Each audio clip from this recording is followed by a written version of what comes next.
स्वागत है दोस्तों आप सभी का डिजिटल मैथ्स क्रांति में। आज के इस लेक्चर के अंदर हम क्लास 11th की एक्सरसाइज 10.2 को स्टार्ट करने वाले हैं। दोस्तों इस एक्सरसाइज को स्टार्ट करने से पहले हमें सरल रेखा के कुछ विभिन्न रूप वगैरह हैं वो आपको पहले अच्छी तरह से समझने होंगे, है ना, ताकि हमारा बेसिक कंसेप्ट अगर सही से क्लियर हो जाएगा तो एक्सरसाइज 10.2 के सवाल करने हमें बहुत ही आसान लगेंगे। तो करते हैं स्टार्ट। इसके कुछ रूप हैं वो पहले हम सीखेंगे और उसके बाद इसके कुछ क्वेश्चन जो हैं वो हम हल करेंगे। तो करते हैं शुरू दोस्तों।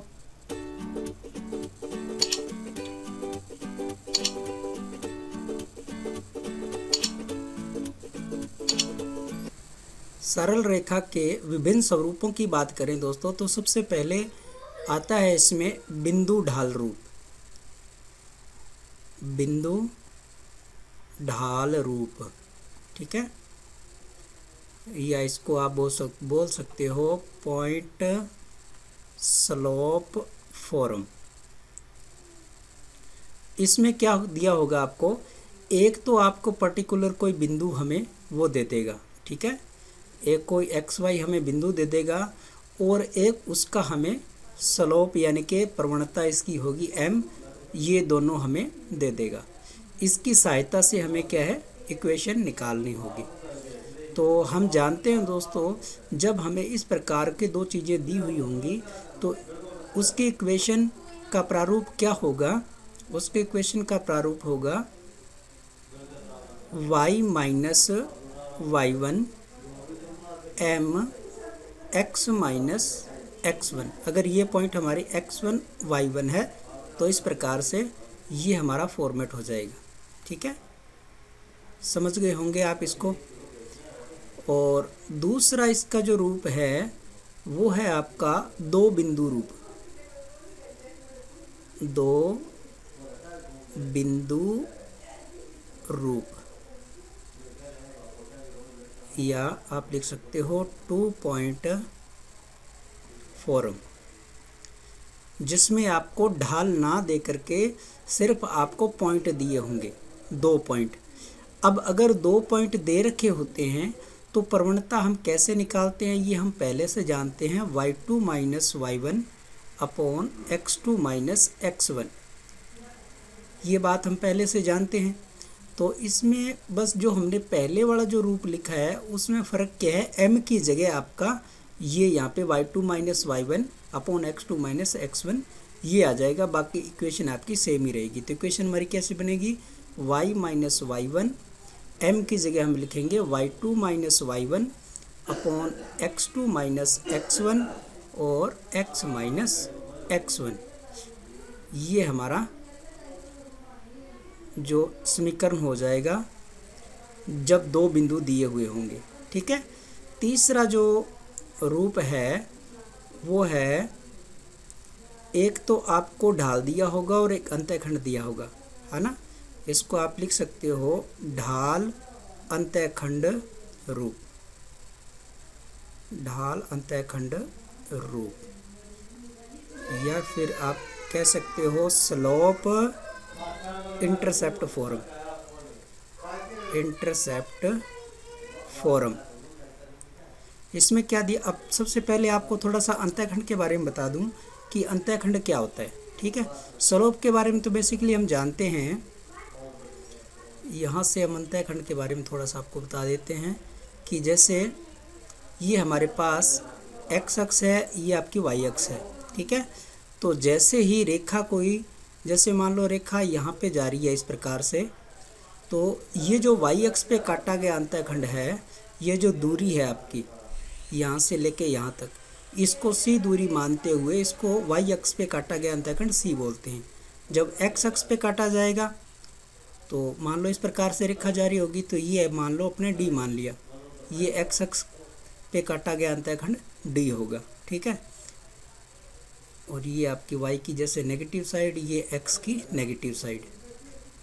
तो अगर ये y अक्ष पे काटा गया अंतःखंड c हो तो इस पॉइंट को हम इजीली ढूंढ सकते हैं, ये कितना हो जाएगा, ये 0, c हो जाएगा। तो इसका मतलब जब हमें अंतःखंड दिया होगा तो ये पॉइंट हमें पता चली जाएगा और ढाल हमें पहले से दे रखा है, तो सेम वही कंडीशन बन जाएगी बिंदु ढाल रूप वाली। बात आप समझ गए होंगे। तो इसके लिए जैसे अगर मुझे इस रेखा की प्रवणता m दे रखी है तो हम इजीली निकाल सकते हैं, जैसे बिंदु ढाल रूप से जो पहले पॉइंट के अंदर हमने पढ़ा था y माइनस y1, और यहाँ पे आपकी पॉइंट प्रवणता m दे रखी होगी और x माइनस x1। इसी फॉर्म को हम यूज़ करेंगे तो हमारे पास y1 का मान क्या है c, y minus c m x minus 0। तो इसको हम सॉल्व करेंगे तो ये आ जाएगा y बराबर एम एक्स प्लस सी।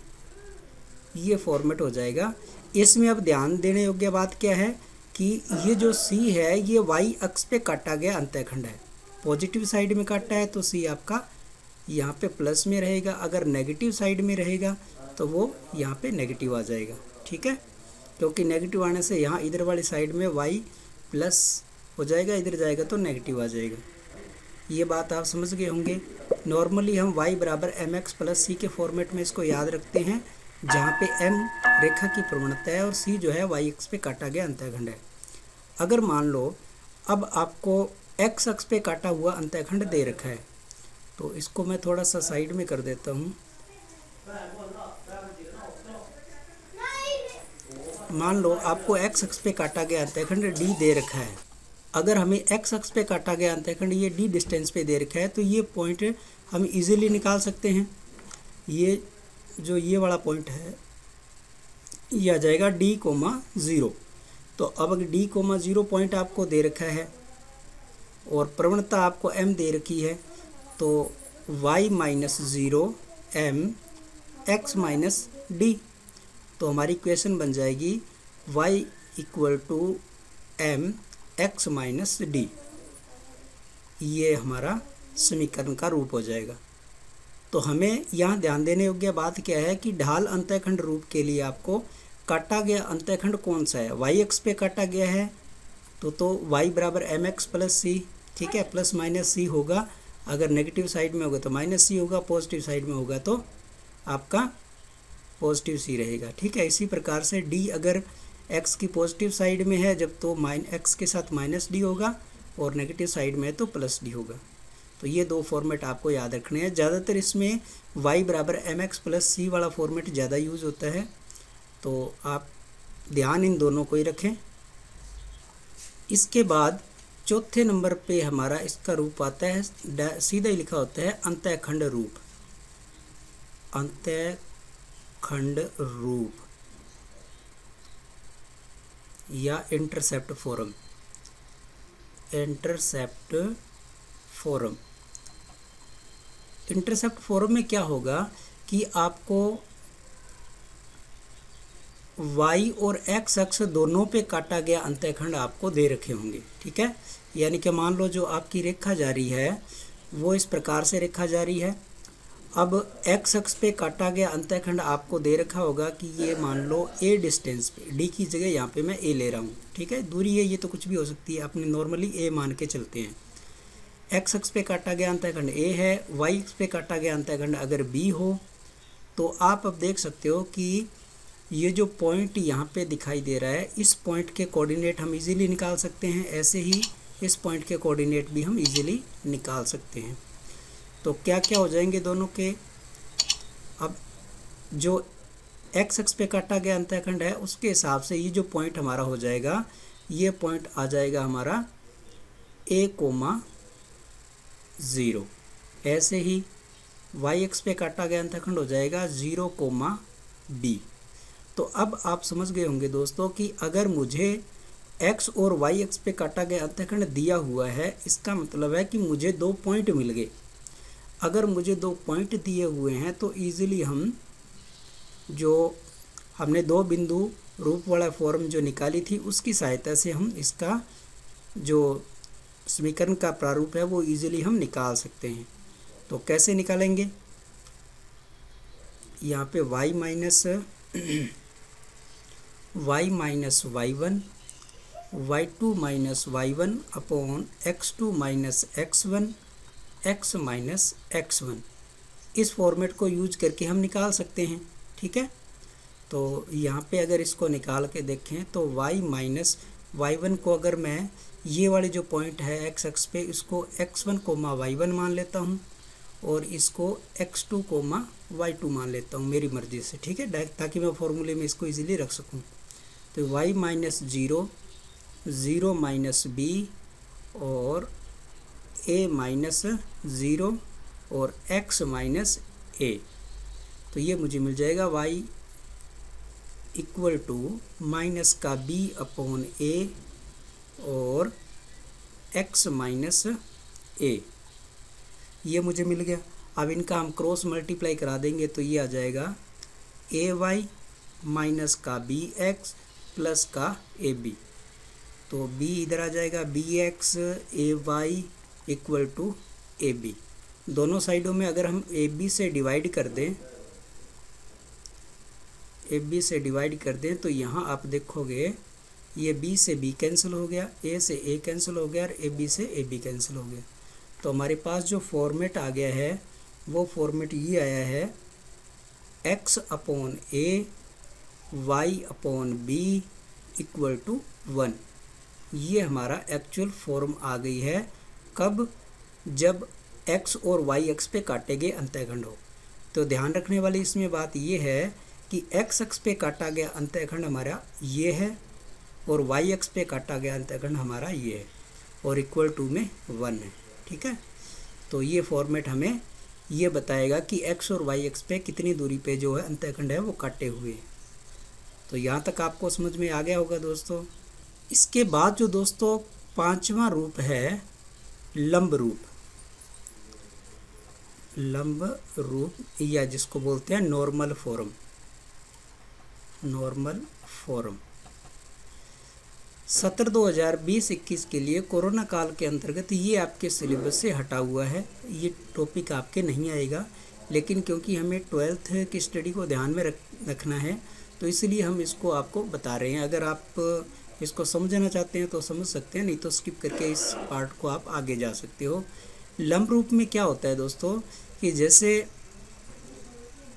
यहाँ पे हमें एक ग्राफ ले लेते हैं। मान लो अब इस ग्राफ के अंदर जो जाने वाली आपकी रेखा है वो आपको दे रखी है। इसमें आपको क्या क्या दिया होगा, इसमें आपको ये दे रखा होगा एक तो कि मूल बिंदु से इस रेखा पर जो डाला गया लंब होगा उसकी आपको दूरी दे रखी होगी, उस दूरी को यहाँ पे नॉर्मली p मानते हैं। और इस लंब का x अक्ष के साथ जो बना हुआ कोण है वो आपको ओमेगा दिया हुआ होगा। ठीक है, ओमेगा।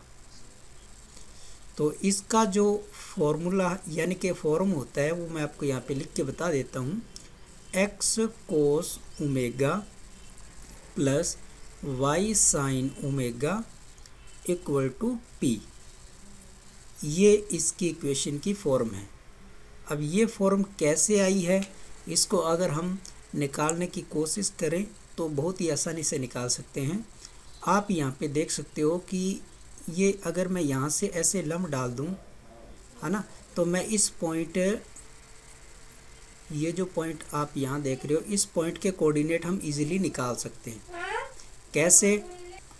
इसके लिए आप देख सकते हो, देखो ये इसमें जो x कोऑर्डिनेट आपका होगा वो यहाँ से लेके ये डिस्टेंस ही होगी और इस त्रिभुज के अंदर अगर इसको हम आधार माने तो कोस थीटा बराबर क्या होता है, आधार बटा कर्ण। तो यहाँ से ये हमारे पास आ जाएगा p कोस ओमेगा, p कोस ओमेगा। इसी प्रकार से अगर ये वाला लंब देखें तो लंब हमारी ये y होगा, ये आ जाएगा p साइन ओमेगा। अब देखो अगर ये पॉइंट हमें पता है तो हमें इसका बस ढाल चाहिए। अब ढाल के लिए आपको ये जो लंब दे रखा है इसको नाम हम दे देते हैं, जैसे इसका नाम OA है। OA जो लंब दे रखा है इसका ढाल हम इजीली निकाल सकते हैं क्योंकि x अक्ष के साथ आपका कोण ओमेगा दिया हुआ है। तो इसको हम यहाँ पे अगर लिखना चाहें, OA का ढाल जो होगा वो क्या आ जाएगा, वो आ जाएगा आपका 10 ओमेगा, और जो आपकी रेखा है इस रेखा को मान लो मैंने एल नाम दे दिया। तो जो रेखा आपकी एल है, रेखा एल का डाल क्या हो जाएगा, एल का जो डाल होगा वो इस लंब के डाल, यानी कि दोनों रेखाओं का जो ढाल होगा लंब का और रेखा का, इन दोनों का गुणा क्या होता है, -1 होता है। m1 m2 equal to -1। तो इसका डाल हो जाएगा -1/10 ओमेगा। ठीक है, तो यहाँ से अगर हम वैल्यू फाइंड करें इसकी, तो माइनस का 1/sin ओमेगा और बटे वाला कोस ओमेगा ऊपर आ जाएगा तो कोस ओमेगा। ये इस रेखा का डाल हो गया। ठीक है, अब हमें रेखा का ढाल दे रखा है। ठीक है, और इस ढाल को मान लो आप m2 मान लो, रेखा का ढाल दे रखा है, बिंदु आपको पहले से पता है, तो इसका इक्वेशन हम इजीली निकाल सकते हैं।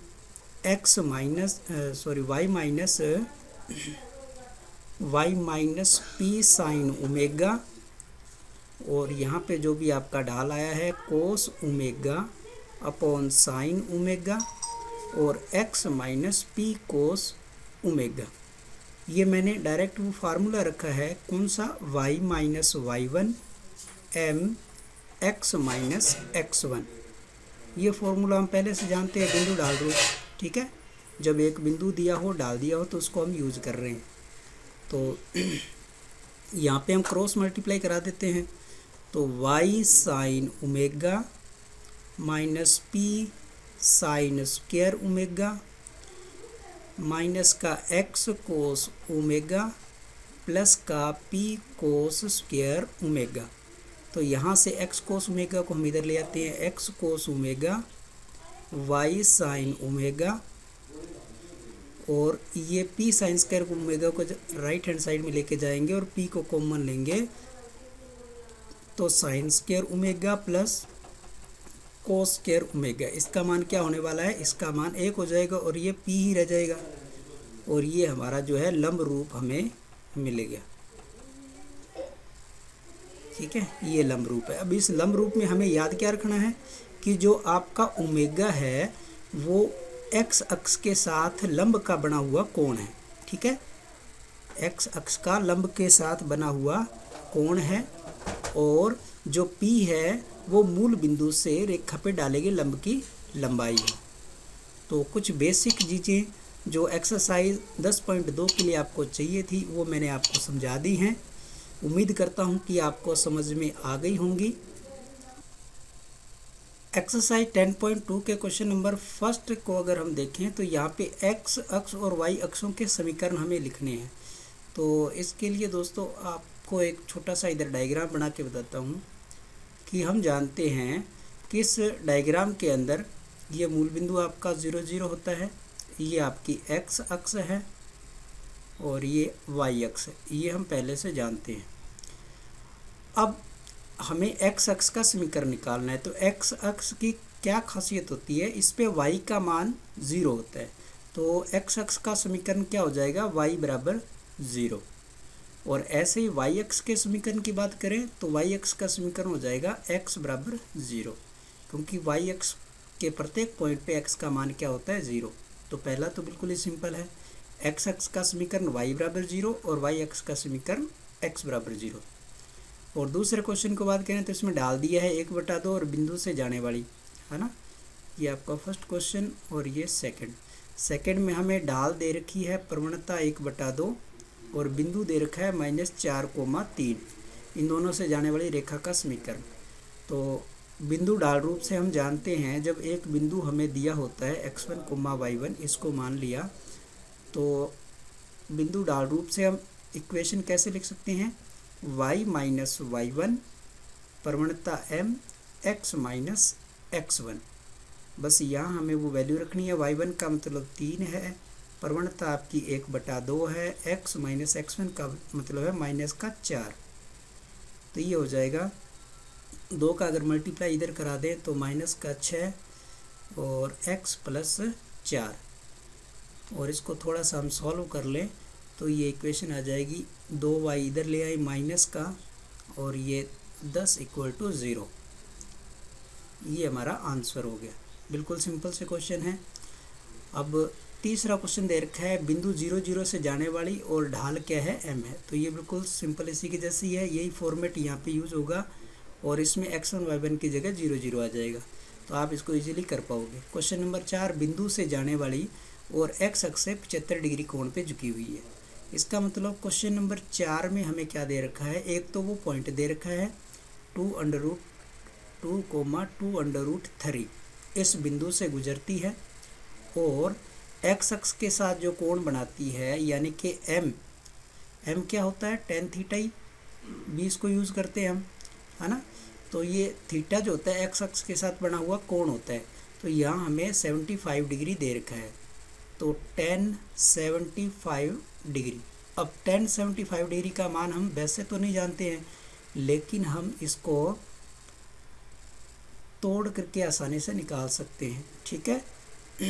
कैसे, 30 + 45 डिग्री में इसको हम तोड़ दें तो tan a + b का जो formula, tan a + b = tan a + tan b upon 1 - tan a tan b, यह फार्मूला हम जानते हैं। तो यहाँ से हम वैल्यू निकाल सकते हैं tan 30 + tan 40, ये 45 डिग्री का मान है ना, tan 30 degree plus tan 45 degree upon 1 - tan 30 degree और tan 45 डिग्री।